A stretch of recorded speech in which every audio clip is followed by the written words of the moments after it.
The flickering gaslight cast long, dancing shadows across the cobblestone street. A chill, deeper than the autumn air, settled in my bones.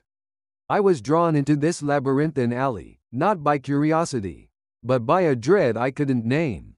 It began with the signature. A seemingly innocuous scribble, a name, a date. But in the world I inhabit, signatures are lies, carefully crafted deceptions, and I, a student of human behavior, am tasked with decoding them. My fascination with the subject stemmed from a tragedy. A betrayal, marked by a forged signature on a will. The experience left an indelible mark, leading me down a rabbit hole of deceit. Now, I see lies in every stroke of a pen, every hesitant curve, every forceful jab. I look for the subtle tremors of the hand, the pressure variations, the inconsistencies that betray a fabricated truth. My current case involves a man, Mr. Silas Blackwood, accused of embezzling from his company. The evidence? A signature on a critical financial document. The prosecution claims it's his. Blackwood vehemently denies it. The document itself is innocuous, but the signature? It's a puzzle, a riddle wrapped in ink. I received the document, a shiver running down my spine. The signature looked correct, too correct. It was a perfect imitation. I began my analysis, studying the original signatures, the variations over time, the subtle idiosyncrasies. Blackwood's signature was a flourish, a bold declaration. This one was hesitant, almost apologetic. The pressure was inconsistent, the loops tighter, the spacing off. The forger was meticulous, yes, but they lacked Blackwood's confidence, his inherent swagger. Days blurred into weeks, and the deeper I delved, the more unsettling the situation became. I started noticing things. The forger's style seemed to shift over time, reflecting Blackwood's. They were studying him, adapting, learning.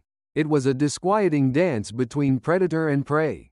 Then came the anonymous notes, cryptic messages left on my doorstep, detailing my observations, hinting at the forger's presence.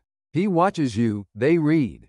He knows. My apartment, once a sanctuary, transformed into a cage, the shadows seeming to lengthen, to watch. It was a psychological war, the stakes being my sanity. One evening, while examining the signature under a magnifying glass, I made a chilling discovery. A tiny, almost invisible imperfection in the ink, a microscopic fiber. A detail only an expert forger would know to include. I cross-referenced it with another document, a seemingly unrelated one. Both signatures showed the same imperfection. The signature was the work of someone very close to Blackwood. The next day, I confronted Blackwood with my findings, expecting his relief. Instead, I saw a flicker of recognition in his eyes, a subtle tremor of the hand, mirroring the signature. "You're right," he whispered, a twisted smile appearing on his face. "I am him." The forger, the embezzler, and the man I was supposed to be helping were one. The realization left me paralyzed. The gaslight flickered. The shadows danced. My own signature, scrawled on the report, felt like a lie. Was I also part of this elaborate deception? The eerie feeling of being trapped in a never-ending nightmare lingered as the darkness closed in, and I knew I was never safe. The signature had claimed another victim, and the game had just begun.